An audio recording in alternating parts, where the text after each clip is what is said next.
Fala galera, hoje, sexta-feira à noite, acabei de voltar do treino e decidi vir gravar esse vídeo. Vou postar no mesmo dia? Claro que não, porque eu nunca posto no mesmo dia que eu gravo. Hoje eu concluí a minha semana de volta às aulas. Se você estuda comigo ou sabe onde eu estudo, sabe o dia que eu gravei esse vídeo. E se quiser pode fazer as contas de quantos dias eu levei para postar ele. Mas enfim, isso não vem ao caso. Hoje eu vim dar uns toques, dicas e macetes para quem está voltando às aulas. O primeiro ponto que eu quero abordar é o sono. Se você é uma pessoa que estuda de tarde, tranquilo, você pode dormir tarde, acordar tarde e não vai perder o horário da aula. Já se você estuda de manhã e não tem papai nem mamãe para estar te acordando, então você próprio precisa ser mais responsável com o seu horário. Oh, minha nossa, tá dando isso. Não, cara, calma aí. O que eu quero falar é: se você é um maluco que consegue deitar e dormir o sono dos inocentes na paz e tranquilidade, aquelas 8 horas regradinhas que você diz assim, eu irei deitar às 9 e vou acordar às X horas, isso realmente acontece, tudo bem. Agora, se você é como eu,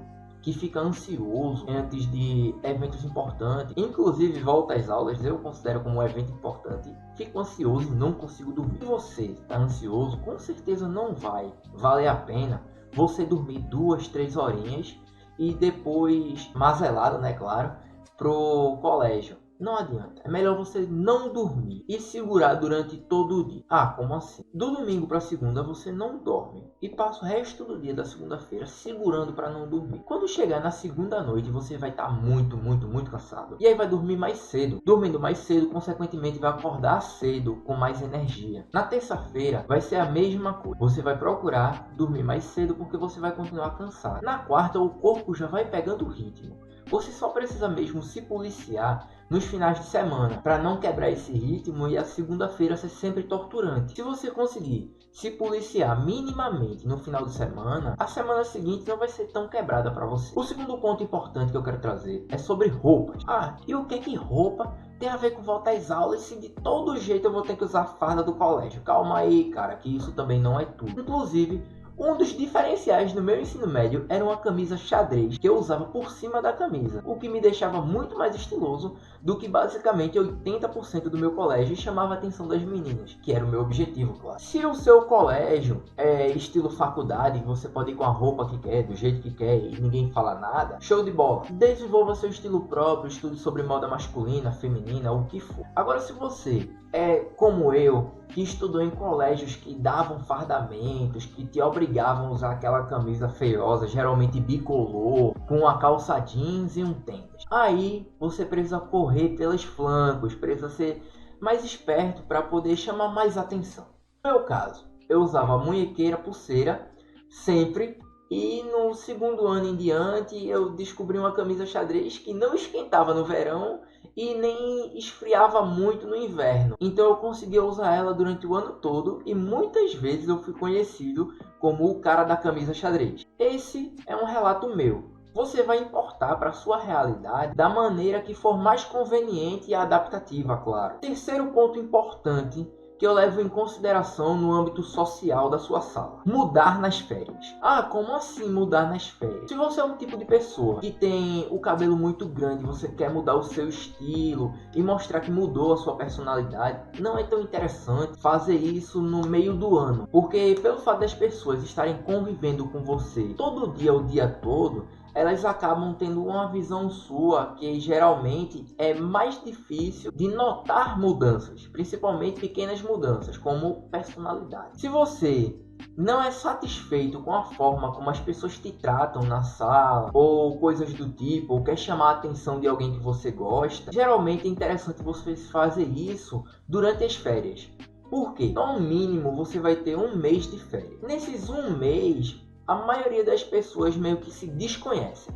Quantas pessoas que você estuda, que você reencontra efetivamente mais de uma vez por semana durante as férias? Tirando o seu melhor amigo ou melhor amiga, quase ninguém da sua sala. Vamos colocar uma sala com 60 pessoas. Todo mundo passou um mês sem se ver. Quando voltar, vai ser como se todo mundo tivesse se conhecendo de novo. Então, se você quer mudar o cabelo, mudar o estilo de roupa, mostrar que é uma pessoa diferente. Se você era um cara tímido e está tentando ser mais extrovertido, o melhor momento para você testar isso é na semana de volta às aulas. E agora, eu vou realmente para um ponto. Vale ou não a pena faltar o primeiro dia de aula? Para alguns, realmente vale a pena. Para outros, não é tão interessante. Para o novato, é péssimo se ele faltar em volta às aulas. Vamos lá. Se a sua sala é a mesma do ano anterior, são férias de meio do ano e tá voltando e tal, e você não é um ser muito sociável, como eu era, por exemplo. Não sociável no sentido de antissocial, era no sentido de, eu não tô afim de muito papinho, de perder 5 horas do meu dia só para fazer uma redação sobre como foram as minhas férias. A minha redação, geralmente, das minhas férias, eu dizia, gostei das minhas férias, joguei bastante, acabou. As 10 linhas, se a professora realmente viesse cobrar, eu de deboche eu escrevia várias vezes a mesma frase. De certa forma era uma redação de 10 linhas. Eu ainda colocava o parágrafo de introdução, desenvolvimento e conclusão. Agora, se você está em uma sala que é nova, que ninguém se conhece, normalmente quando você muda de colégio, quando passa do ensino fundamental para o médio, acontece muito, aí é de extrema importância que você vá para o primeiro dia de aula, independente de você gostar ou não das dinâmicas. Por quê? Porque esse é o momento que todo mundo vai se encontrar pela primeira vez. É ali que você vai notar de primeira quem vão ser os seus melhores amigos em sala de aula, quem vão ser apenas colegas e aquelas pessoas que você não vai se dar bem durante o restante do ano. Por isso, é importantíssimo que você não falte o primeiro dia de aula. Normalmente, tem gente que gosta de faltar o primeiro dia de aula para se aparecer, para prolongar o carnaval e coisas do tipo. Não é interessante, porque na verdade você vai se tornar um bicho deslocado dentro da sala. Como assim? Todo mundo se conhece, tu é o único cara que não conhece ninguém. Das duas, uma. Ou tu é muito desenrolado e vai chamar a atenção e já vai sentar e trocar ideia com alguém, ou você vai ser um cara tímido que vai sentar, que as pessoas que vão falar com você, e se as pessoas quiserem, porque nem todo mundo quer falar com um novato, a verdade é essa. Então, evite faltar o primeiro dia de aula em salas novas. E de novo, sobre salas novas, alunos novos. Se na sua sala chega um novato, uma novata, procure ser a primeira pessoa a falar com ele. Chegue nem que seja para dar um oi, chega batendo qualquer coisa, perguntar o nome do cara e falar por que tu tá falando isso? Porque o novato sempre vai lembrar da primeira pessoa que falou com ele. Então, se esse novato é um nerdão, ele vai te ajudar quando tu precisar de uma atividade, de alguma coisa assim, ele sempre vai estar lhe dando um apoio. Por quê?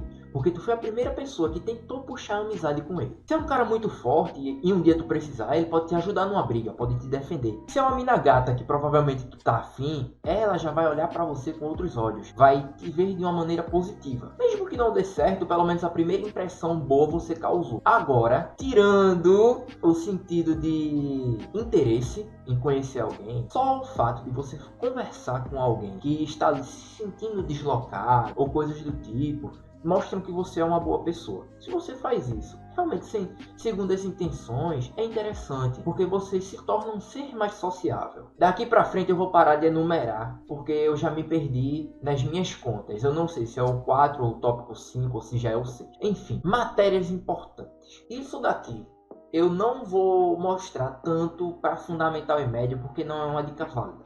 Agora, para quem está na faculdade, é extremamente importante. Por quê? Porque na faculdade, todo semestre que passa, você vai ter matérias novas que nós chamamos de cadeiras. Vou dar como exemplo a minha sala. A minha sala, eu agora estou no 4º período e dizem que é um período só de cálculo. Então, eu fiz questão de ir nas primeiras aulas de cada cadeira para saber qual é a matéria difícil, qual é a matéria fácil, qual é o professor difícil e qual é o professor fácil. Por quê?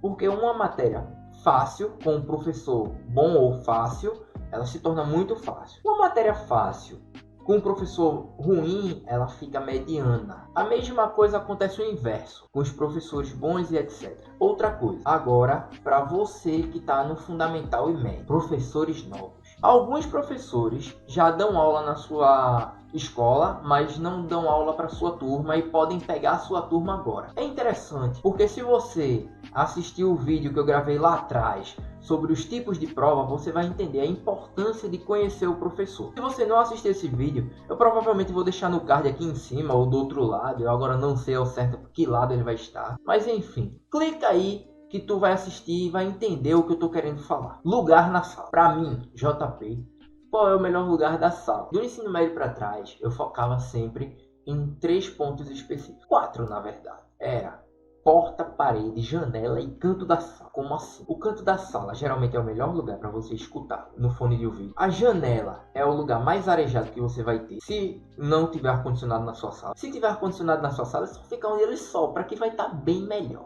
Porta, porque se você é uma pessoa que vai muito no banheiro, que gosta de gazear, não está muito a fim de assistir a aula, você, qualquer coisinha já saiu. E o terceiro ponto é a parede. Por quê? Porque eu, aluno JP, eu gosto de dormir. Quando a aula tá chata, dá sono. E eu escoro na parede e apago. Isso daí eu tô dando dicas pro aluno. Agora vamos falar pro estudante, pra pessoa que tá indo pra sala pra ter aula. Ah, JP, por que tu tá dando dica pra aluno? Se isso daí de certa forma atrapalha o professor. Cara, calma aí. O que atrapalha um professor é você tá conversando alto, atrapalhando a fala dele. Porque se ele tá lá na frente do quadro, passando o conteúdo, não tem ninguém atrapalhando ele. Se tu tá dormindo, tá caladão lá na tua e etc, whatever. Isso daí é questão de ética. Se você vai assistir a aula dele ou não, e no final vai ser entre você, sua média e o professor. Eu nunca fiquei de recuperação e dormi boa parte do ensino médio. Só exemplo? Claro que não, mas é uma realidade. Agora, realmente falando pro estudante. Eu vou deixar aqui na descrição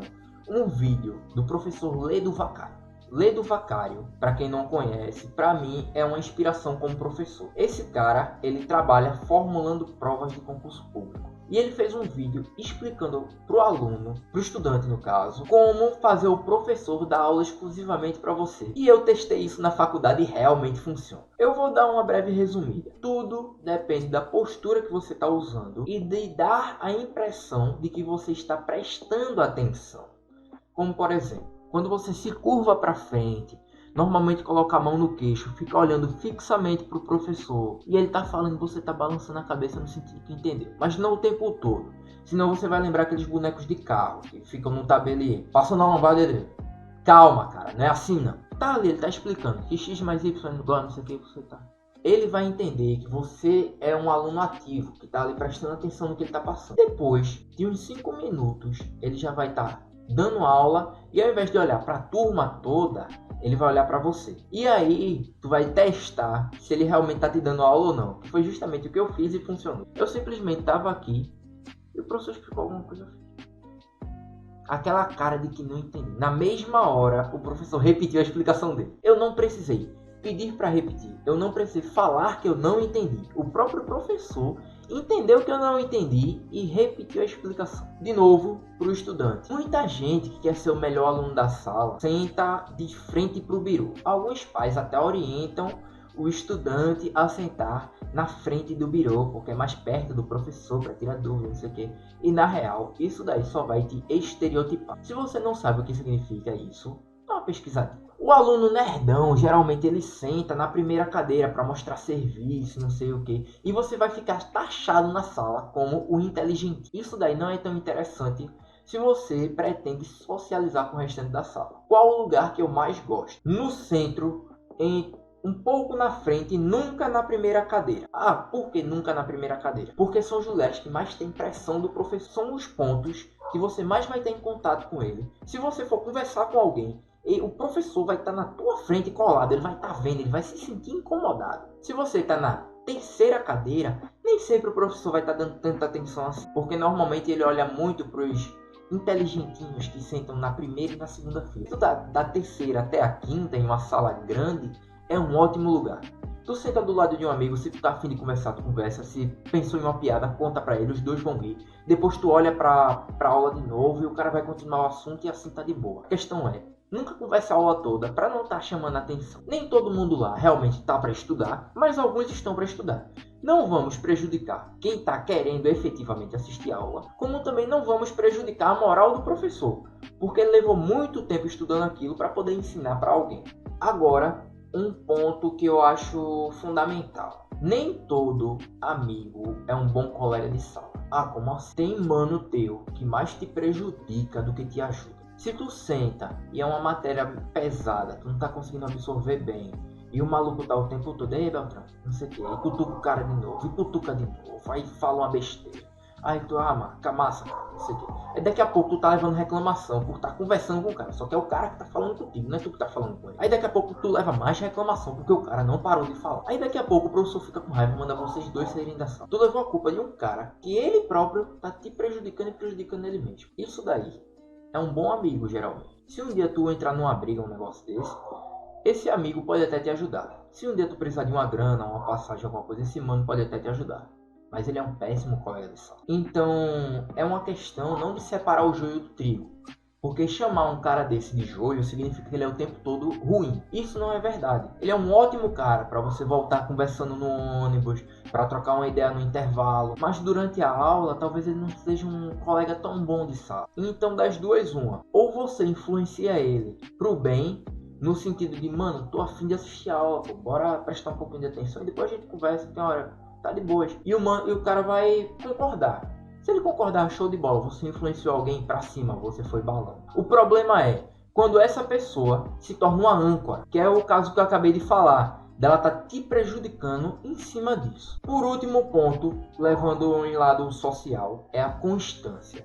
Como assim? Se você quer mudar alguma coisa em você, você não vai mudar só na primeira semana de aula. Eu quero ser mais estiloso, então eu vou me vestir de forma melhor. Aí o cara vai e prepara a calça, a camisa que ele vai usar em tais dias da semana e não sei o que, e faz isso na primeira, faz isso na segunda. Na terceira semana ele já falhou. Então não serviu de nada, porque você não está efetivamente colocando isso no seu modo de vida. Se você quer mudar algo, você tem que ter constância. Se você é uma pessoa que quer ser mais extrovertida, você vai puxar assunto com pessoas da sua sala que você não conhece durante a primeira, durante a segunda, terceira semana. Na quarta semana, você já vai ter conhecido a sala toda. Aí você vai começar a procurar pessoas nas outras salas. E assim você se torna popular e sociável. Treina a sua oratória e dicção. O último ponto que eu vou colocar aqui na lista é sobre material escolar. Se você estuda em colégio público, o governo ele vai te dar o material. Nem sempre é um material bom. Se você tem uma grana, compra um material melhorzinho. Não no sentido de caderno. Pelo menos aqui em Pernambuco o caderno é top. O problema é a caneta e o lápis. O lápis sempre foi péssimo. Não sei agora, né, nos últimos anos, se melhoraram ou não. Mas eu sempre separava uns 5 a 10 reais para comprar lápis da Faber-Castell ou de marcas boas. Por quê? Se tu é um cara que gosta de escrever, de desenhar e etc, você sabe a importância de ter um lápis bom. A mesma coisa vale para uma caneta. Agora, sobre lista escolar. Se tu estuda em colégio particular, todo início de ano eles vão te dar uma lista com mais ou menos uns 15 itens. Esferidor, régua, tesoura sem ponta, corretivo, caneta, piriri, pororó. Cara, não compra isso não. O que tu precisa do fundamental até o ensino médio é papel, caneta, lápis e borracha. Você tendo esses 4, já tem o suficiente para passar de ano. Se tu precisar de uma régua, tu pode pedir um caderno emprestado e fazer a capa dele de régua. Eu fazia isso. Por quê? Não era por falta de dinheiro, era porque toda vez que eu colocava uma régua na bolsa, aquela régua voltava a quebrar. Então eu passei a ter raiva de carregar muito material escolar dentro da bolsa. Porque eu tinha o trampo de ir na loja, de gastar o dinheiro comprando a régua, de colocar a régua na bolsa, para chegar e na primeira vez que eu vou usar, a régua ter quebrado dentro da minha bolsa. Realmente, se você já está no ensino médio, você vai perceber. Tu raramente vai usar um transferidor, tu raramente vai usar um compasso. Nos dias que tu for precisar usar, o professor vai falar antes da aula. Como por exemplo, traga na aula de quarta-feira o compasso, porque terá aula de geometria sobre circunferência. Cara, só colocar na bolsa. Se tu não tem, pede emprestado de alguém. Tu não precisa necessariamente todo ano estar comprando isso. Eu indico e reitero. Lápis e caneta bom.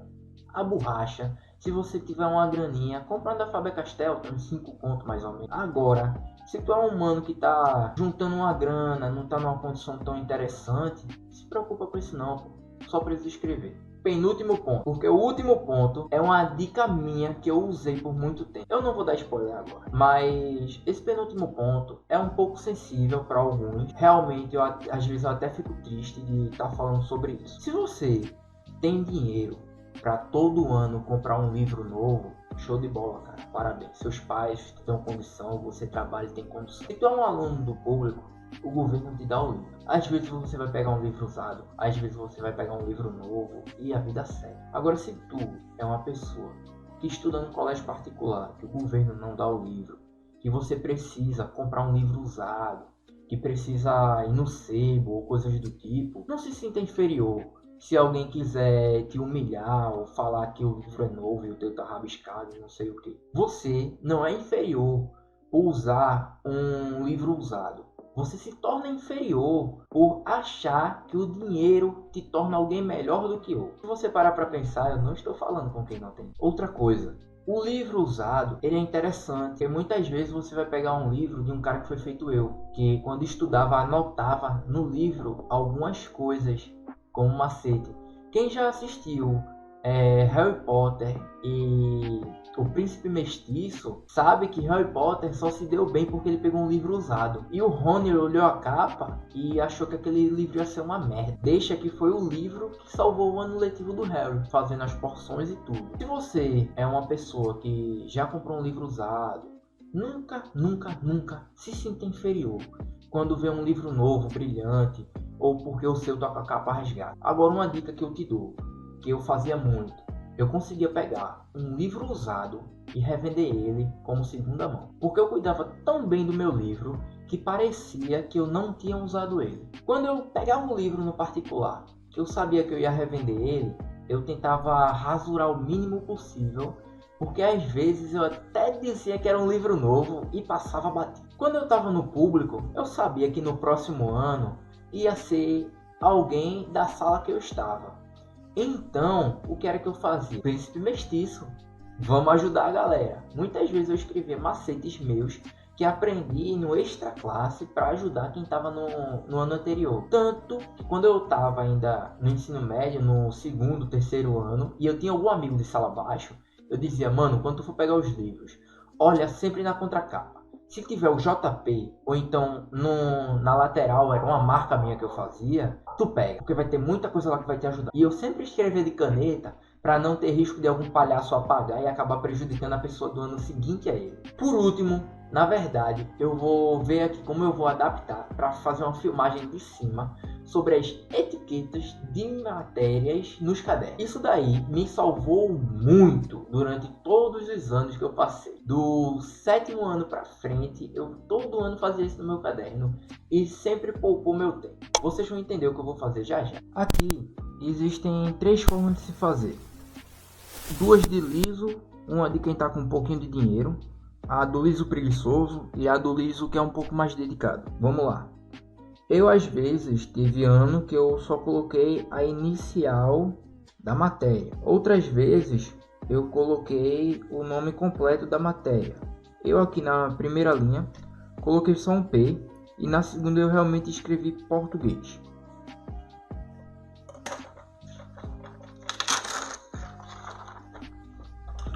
Tesoura todo mundo tem em casa, normal. Nada de especial, nada de muito mirabolante. Eu vou na verdade recortar isso daqui. Vou transformar em uma etiqueta para colocar na lateral do caderno. Depois eu vou mostrar para vocês melhorzinho como fica. Eu aqui até escrevi pequeno. Teve anos que eu deixei um pouco maior essa etiqueta. E isso me salvou muito. Por que me salvou muito? Porque tem muito professor que chega e quer que você já vá escrevendo e etc. e coisa e tal. Então, ao invés de você perder aqueles 2 minutos procurando folha a folha qual a matéria de matemática, qual a matéria de história e piriri pororó, você pode simplesmente puxar pela etiqueta e abrir na matéria que você quer. Aqui, ó, eu vou plastificar o que eu acabei de fazer. Vou passar a durex de um lado e vou começar a enrolar ela até eu achar que tá suficientezinho de bom. Independente do lado que você faça isso, é interessante você prestar atenção do fato da durex ser transparente e você não dar muitas voltas, senão vai ficar um pouco amarelado e um aspecto meio de sujo. Terminou de plastificar a etiqueta, vai deixar uma ponta um pouco mais longa e cortar.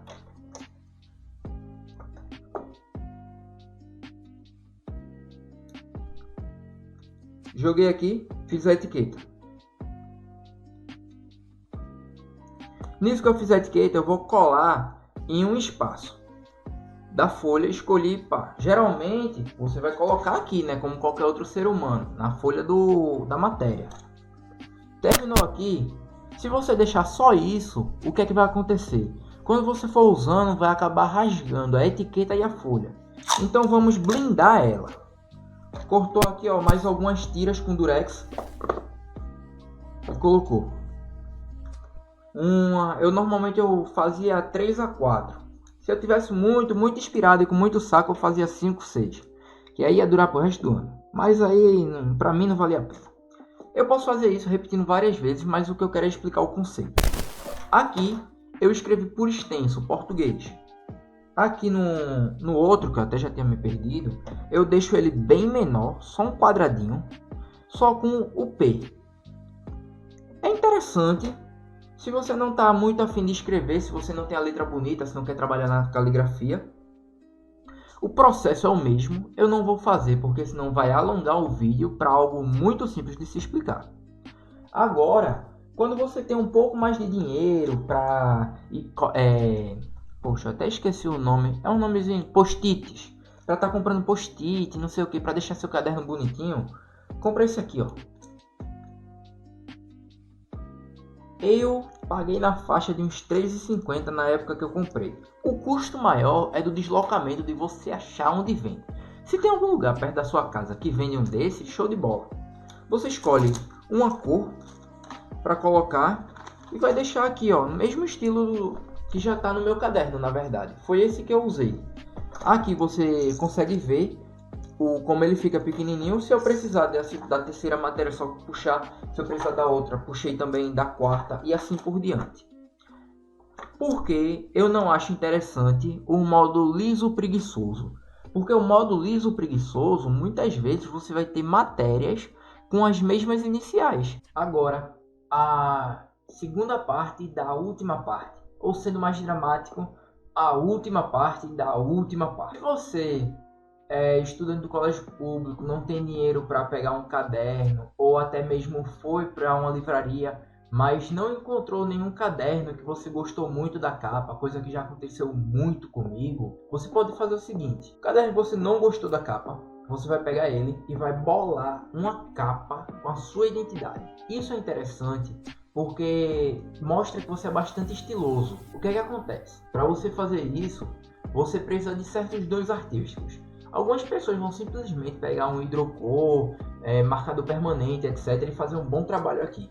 Outras pessoas, assim como eu, que não tem o dom do desenho tão elevado, vai ir numa gráfica. Eu escolho um desenho na internet, uma ilustração que eu gostei, chego na gráfica e peço para ele imprimir em papel adesivo. Por que não em papel normal e passar uma cola? Porque fica feioso. O papel adesivo foi feito para isso. Você pega o papel adesivo e cola por cima na capa. Tamanho A4. Detalhes importantes: se você simplesmente colar em cima da capa, esse espaço aqui, ó, que fica entre a espiral e o final da capa, vai ficar aparente. Então, se tu pegou uma folha com fundo branco e vai ficar feioso esse negocinho aqui azul, então vem aqui, ó, no final da espiral, de qualquer um dos dois lados, corta ela, tira todo o espiral, cola por cima e bota a espiral de volta, furando a capa. É trabalhoso? É. Nem sempre eu tava com saco para fazer isso. Outra opção é, eu bolo a capa, só que usando a capa original. Ah, como assim? Uma imagem com um fundo já azul, que combine com a capa. Ou então, o brasão de Pernambuco. Eu não quero tirar ele, gostei dele. Eu quero só Pernambuco para baixo, como uma capa nova. Então eu corto uma parte da folha e colo por cima. Ela vai ficar não um quadrado.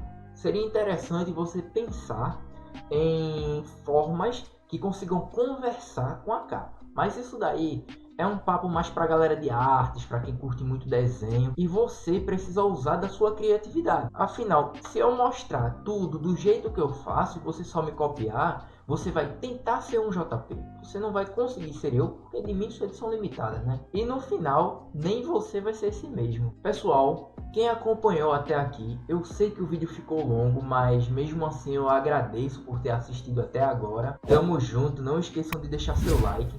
O like é muito importante para saber os assuntos que vocês gostaram ou não, o formato de vídeo que eu devo continuar fazendo, além de motivar o criadorzinho de conteúdo, né galera? Tamo junto, até a próxima.